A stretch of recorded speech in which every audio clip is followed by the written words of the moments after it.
Geração P. P de pandemia, de perspectivas, de projeções. O podcast do UOL sobre a sociedade, a economia e a cultura que se formam a partir das mudanças impostas pelo coronavírus. Pessoal, eu sou Jamil Chad, colunista do UOL, falando direto de Genebra, para mais um episódio do nosso podcast Geração P, claro, na companhia da escritora e advogada Ruth Manos, falando diretamente de Lisboa.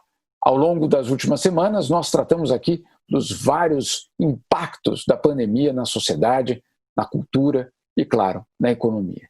E desta vez, vamos falar do impacto, das consequências da pandemia para a situação das mulheres. Uma situação já dramática antes da pandemia desembarcar, uma situação de profunda desigualdade, uma situação não resolvida nem dentro de casa e nem no mercado de trabalho, e, claro, uma pandemia que vem aprofundar uma crise já muito presente. Ô Jamil, como você bem sabe, eu em novembro de 2019 lancei um livro chamado Mulheres Não São Chatas, Mulheres Estão Exaustas.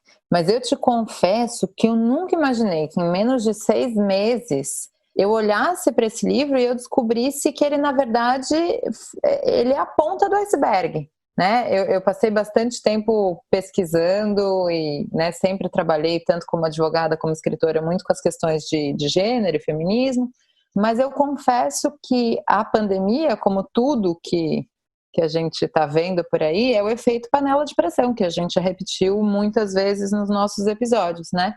Então, se a gente via que já existia um problema em torno das mulheres, com a pandemia isso foi acelerado e isso foi intensificado de uma maneira impressionante. Então, se as mulheres elas já estavam sobrecarregadas por causa de trabalho, casa, família e das infinitas pressões sociais que a gente sofre sempre, né, naquela busca daquela perfeição, tem que ter o corpo perfeito, a família perfeita, a aparência perfeita, o comportamento perfeito. Se isso já existia de forma tão intensa, a pandemia veio de uma forma avassaladora escancarar os seguintes problemas: desigualdade de gênero, distribuição injusta das tarefas domésticas, falta de apoio à maternidade, violência física e psicológica contra a mulher, a vulnerabilidade das mulheres no mercado de trabalho e tantos outros problemas que derivam da nossa sociedade, que mais do que nunca confirmou ser uma sociedade machista e patriarcal. É isso, Ruth. De fato, nós estamos aí com 6 meses já da emergência global, né? Foi declarado no dia 30 de janeiro e desde então, obviamente, o mundo passou por mudanças profundas.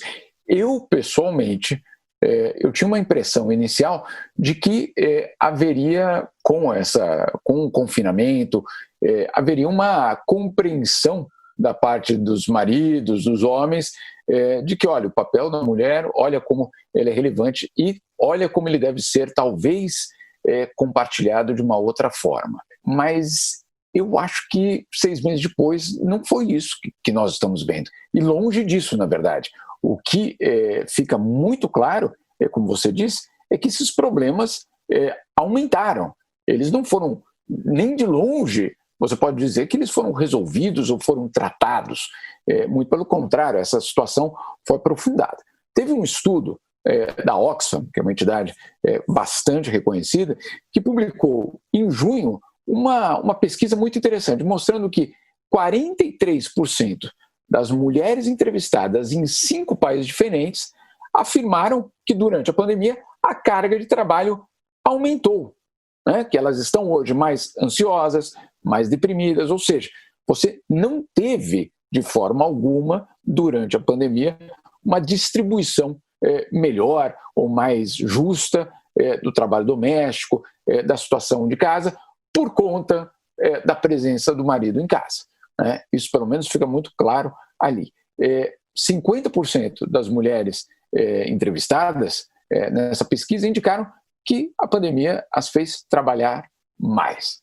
Agora, eu acho que essa pesquisa é extremamente reveladora, porque ela mostra que até a visão dos homens deixa a desejar. Olha só, a mesma pesquisa disse que nos Estados Unidos, 66% dos homens disseram que estavam limpando e estavam cozinhando igual ou mais do que as mulheres. Isso, claro, durante a pandemia.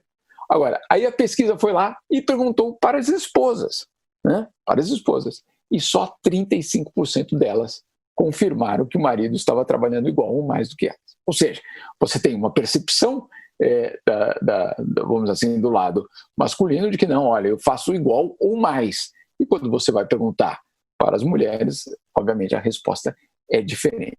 Agora, só para a gente colocar num contexto dessa história, antes da pandemia, Ruth, as mulheres elas já estavam realizando, eu vou falar esse número com calma para a gente entender, as mulheres já estavam realizando 12 bilhões de horas de trabalho não remunerados por dia.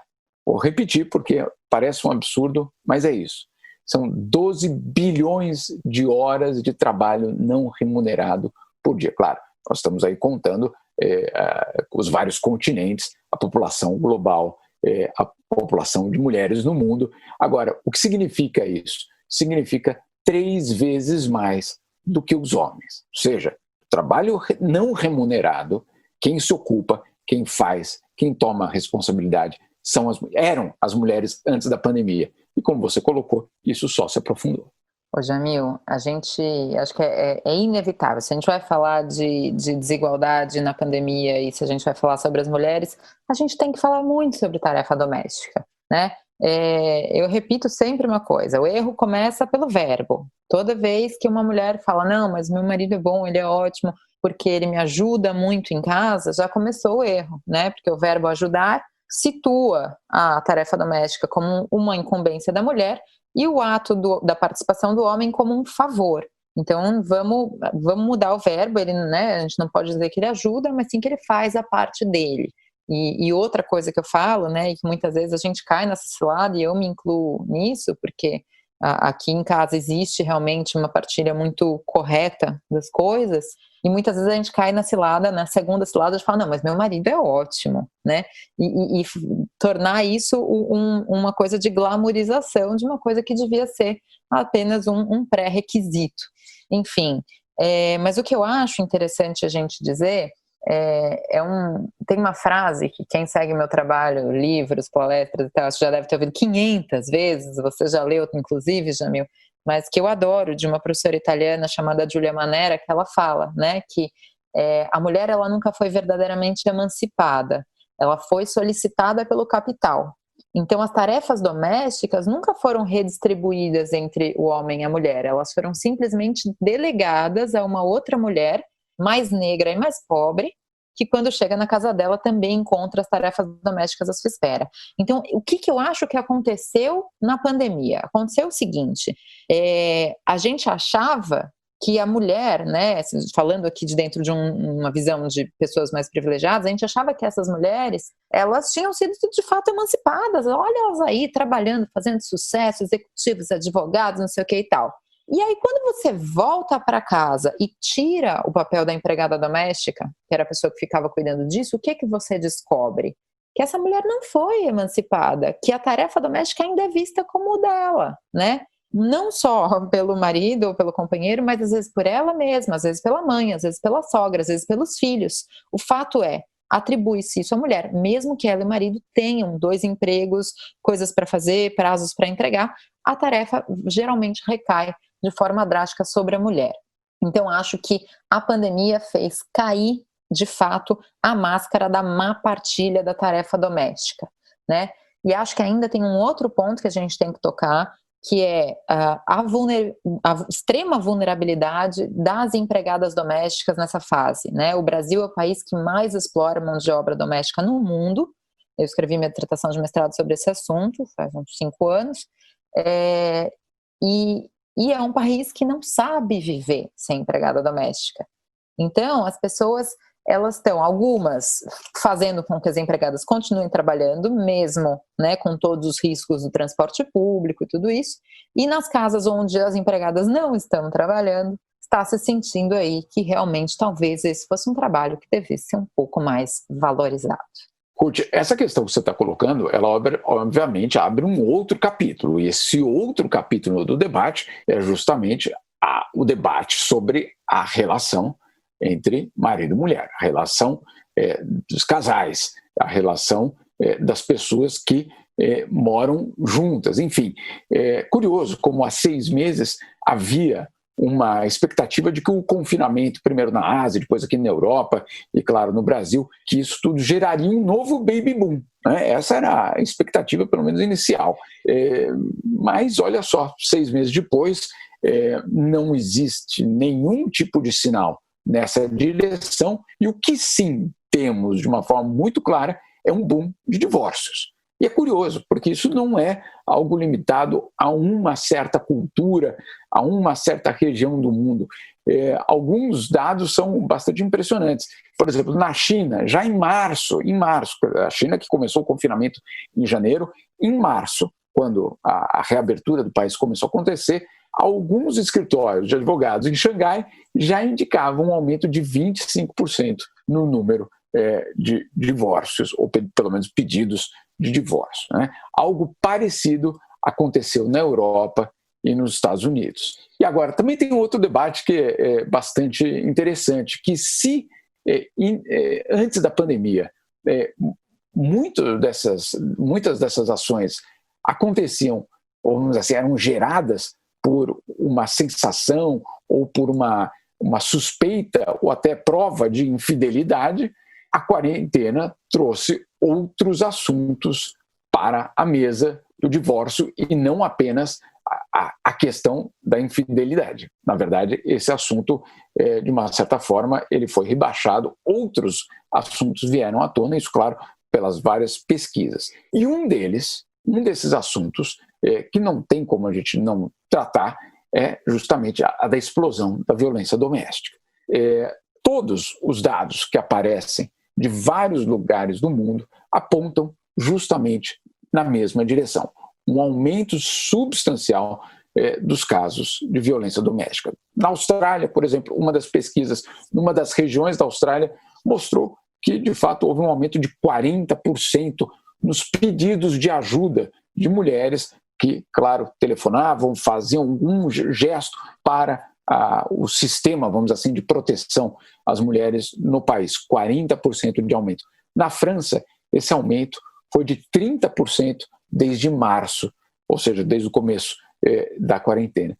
E mesmo no Brasil, né, em abril, as denúncias feitas ao Ligue 180, elas aumentaram em 37%. Então, nós estamos aí pegando diversas sociedades com níveis de desenvolvimento social completamente diferentes e todas elas mostram ou apontam na mesma direção. E o que, claro, como você já disse no começo, Ruth, mostra e escancara a vulnerabilidade das mulheres.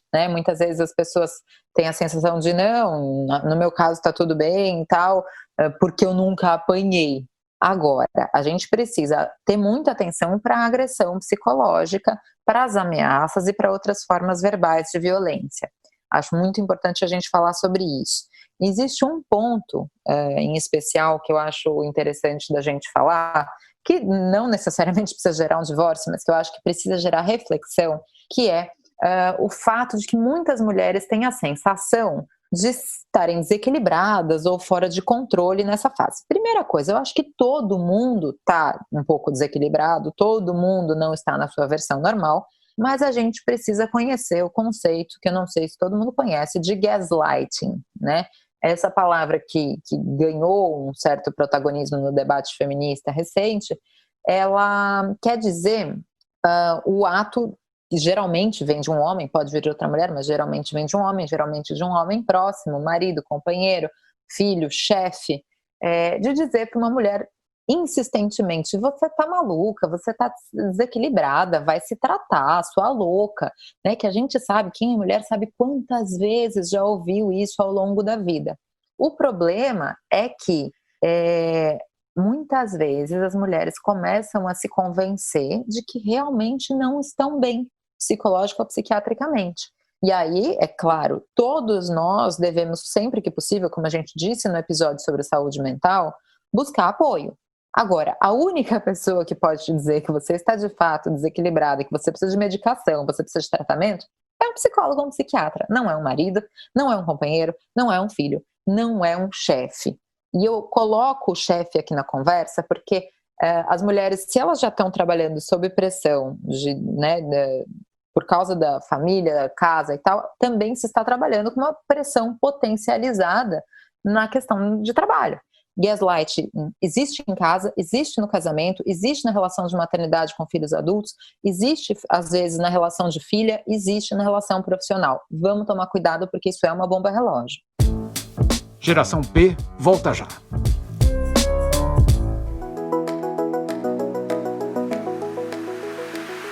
O podcast UOL Entrevista tem entrevistas exclusivas e na íntegra sobre os mais variados temas feitas por jornalistas, blogueiros e colunistas do UOL. Você pode ouvir o UOL Entrevista e outros programas do UOL em uol.com.br/podcasts, no YouTube e também nas principais plataformas de distribuição de podcasts.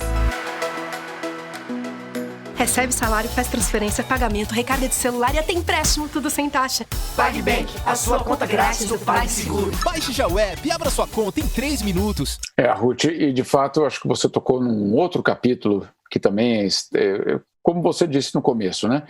Essa história tem várias camadas, a situação das mulheres é uma situação complicada em várias das dimensões da pandemia, e aí é muito curioso, porque já existe até nos Estados Unidos um termo para designar o que é que está acontecendo com a economia mundial, pelo menos no que se refere ao mundo do trabalho. Eles não estão chamando, por exemplo, de recession, né, de recessão. Eles estão trocando a palavra recession por she-cession, ou seja, a recessão com um caráter feminino.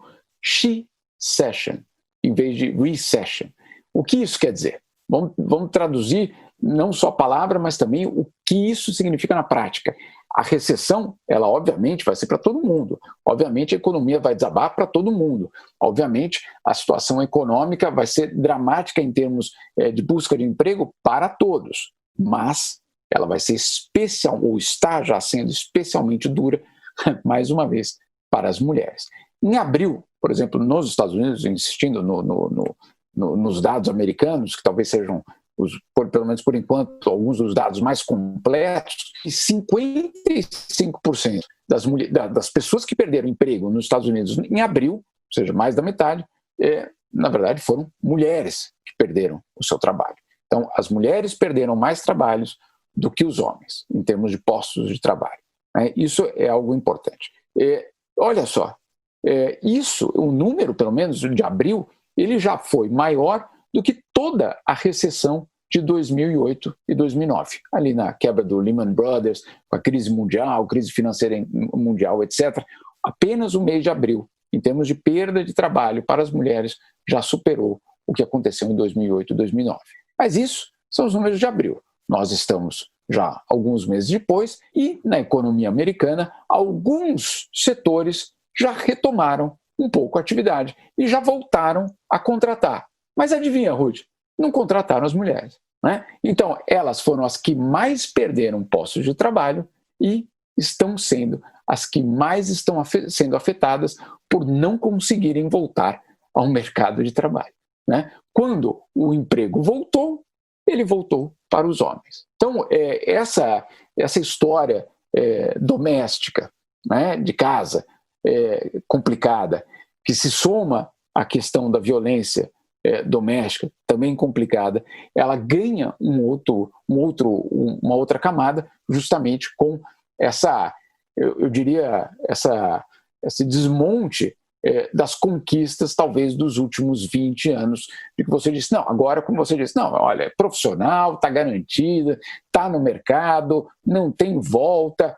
Tem volta, né? Isso não está garantido e esses números são provas explícitas disso. Quem primeiro ou quem mais perdeu nas demissões foram as mulheres e, na hora de recontratar, não foram elas as recontratadas. Então, isso é bastante importante a gente colocar e é uma questão que, para o futuro, vai permanecer como uma equação a ser solucionada. As economias, as empresas que vão receber, estão já recebendo auxílio do governo, etc. Será que tem algum critério que elas precisam voltar a contratar de uma forma equilibrada? Ou o importante é vocês aí sobreviverem, né? Empresas, sobrevivam como queiram.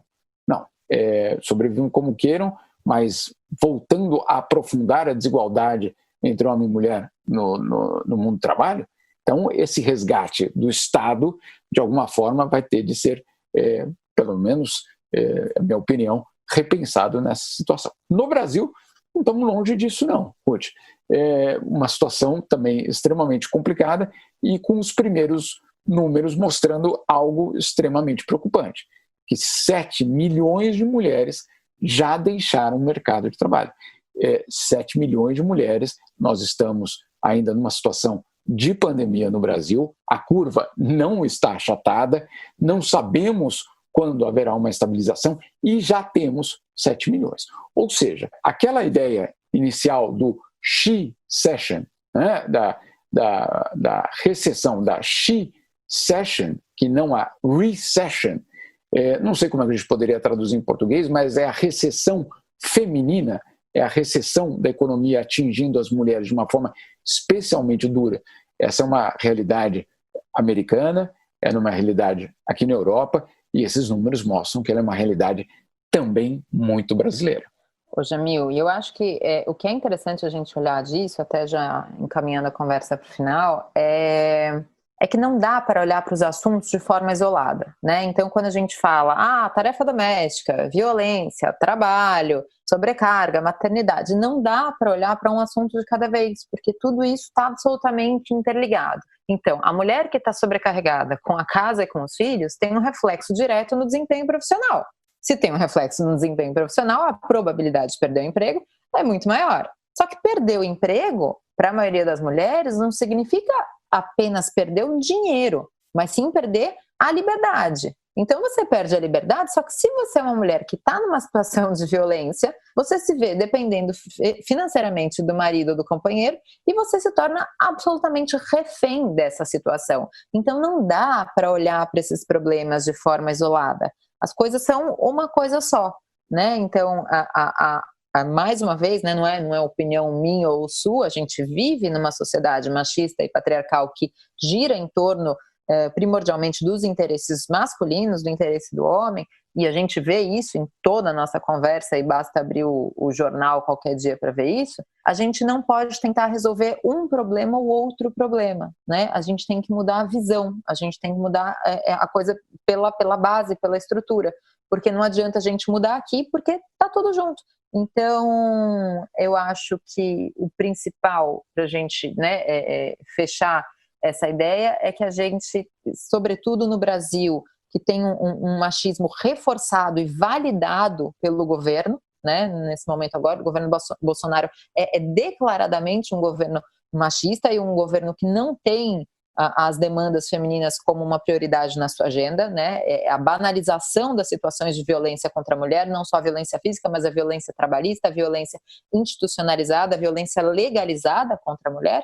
Então a gente precisa falar sobre isso e a gente precisa que os homens assumam posições nesse debate. Esse não é um debate feminino, esse é um debate social, que a pandemia trouxe uma realidade latente, que é a gente está numa sociedade à beira de um colapso. E as mulheres são igualmente protagonistas dessa história, né, em relação aos homens. E se essa sociedade colapsar para as mulheres, ela colapsa em geral.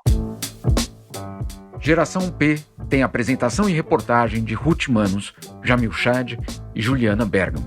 Edição de áudio de João Pedro Pinheiro e coordenação de Juliana Carpanês.